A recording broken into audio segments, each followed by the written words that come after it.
it's time for a review of stories making headlines this morning. And we have in the studio with me a lawyer, Okena Nebedum, and Razak Ulukoba. Thank you, gentlemen, for coming to the studio this morning. And we start with the Daily Trust. As police boss visits Zamfara, no security presence in rural areas. Emir, federal government accuses monarchs of colluding with bandits. And to the Nigerian pilot, Senate approves 2019 expenditure framework, retains oil production at 2.3 million barrels per day. Crude oil benchmark set at $60 per barrel. Exchange rate remains at 305 naira to a dollar. Budget deficit reduced from 1.86 trillion naira to 1.64 trillion naira. Absence of appropriation committees report delays budget passage. And to the blueprint, as NAF launches Operation Saftan Daji in Northwest, federal government says highly placed monarchs behind killings. Zamfara lost 3,596 lives in 8 years. Yari. Buhari condemns violence, orders action. 21 killed in fresh Kaduna attacks. Residents flee.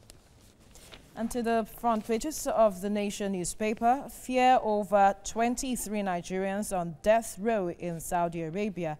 How ministry's late response led to execution of Nigerian and Consul General Rights Minister. New Telegraph now for the government. Traditional rulers aiding bandits in Zamfara orders.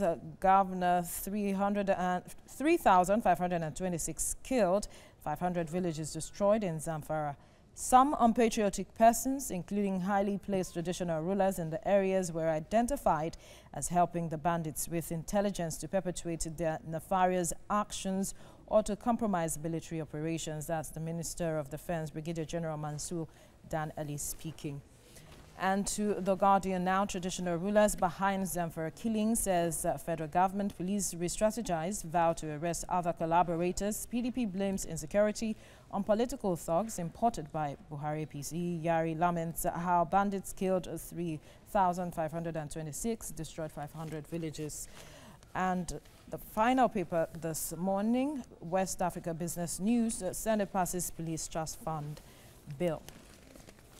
Now, gentlemen, most of the papers are looking at issues on security, but the Nation seems to be towing a different route where it says fear over 23 Nigerians on death row in Saudi Arabia. And it's saying that the ministry's late response led to the execution of a Nigerian. That was about a week ago, right? All right, let's start with you, Razak. Well, it's becoming a global concern. Saudi, their prisons are full of Nigerian inmates.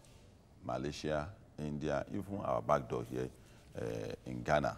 It gets to a point where government will exercise restraint. Now, if I don't go to Saudi Arabia to discuss on behalf of Nigerians doing legitimate business, who needs government support at home?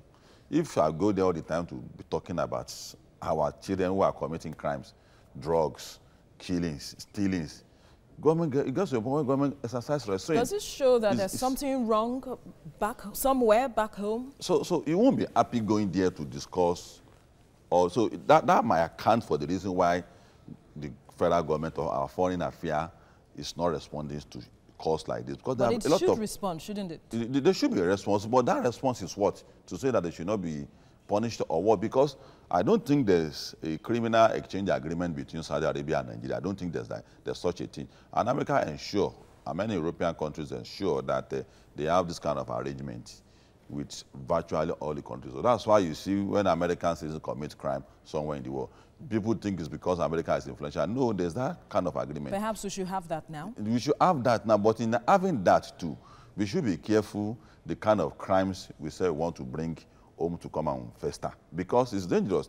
When you have international criminals who have committed crimes all over the world that want to bring such a person home to Nigeria for punishment, they say the correctional facility here might not be suitable for such a person. So what we should do more is to concentrate on why our youth going out to commit crime instead of going to beg for them. we should investigate it and we should address it, and with the intention of telling them the dangers. There are documentaries showing every day on NTA that don't go to Suez Canal thinking that you go to Europe again. It leads to death. Let's bring Okenna into this matter now. We just, South Africa talked about xenophobic attacks, and now we have about 23 Nigerians on death row. This is not painting a good picture for the country. And if we are to say, like Razak is saying, let's bring them home, let's, correct them, do we have the structures in place? What is this even saying about the country? The structures are not even in place for the first time for them to think about migrating out of this country in the first place. So I'd rather say that there's work in the hands of our embassies abroad and high commissions, that we should have a database of Nigerians who are in a particular country, especially those crime endemic countries, or some of those countries who are not signatories to the United Nations Convention on Death Penalty. Because in Saudi Arabia, they still practice those crude ways of dishing out the death penalty for crimes like drug. And as against in some other countries in the West where the punishment is probably life sentence. So when you identify some of those countries, what you do is this. You get, because migration is a right. You can't prevent people from moving. They will migrate. You can't, yes, legitimately. So when they migrate, what you do is get into the country where they are and then use the machinery of the embassy of our country to relate with them. Let it be that this, beyond what the country says about its laws, you advocate to them that it is very hard for us to come cap in hands begging the country when they've put you on death row than we educating you not to get into that death row in the first place. Because there's hardly any success you will gain going to advocate when they're already in death row.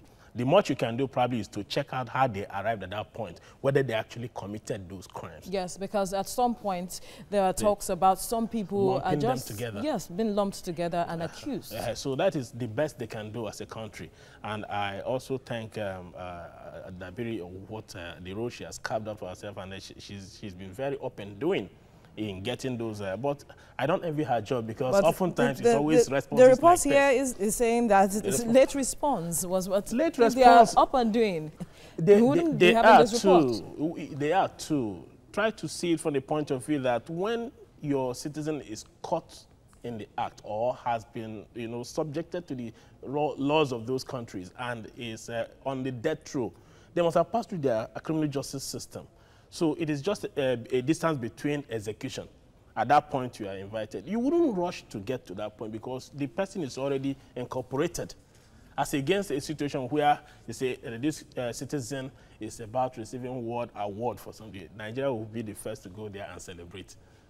So celebrating and going to cap in hands for somebody or group of people who have violated the laws of the country, they are not the same. All right. Gentlemen, thank you for your contribution so far on the newspaper review.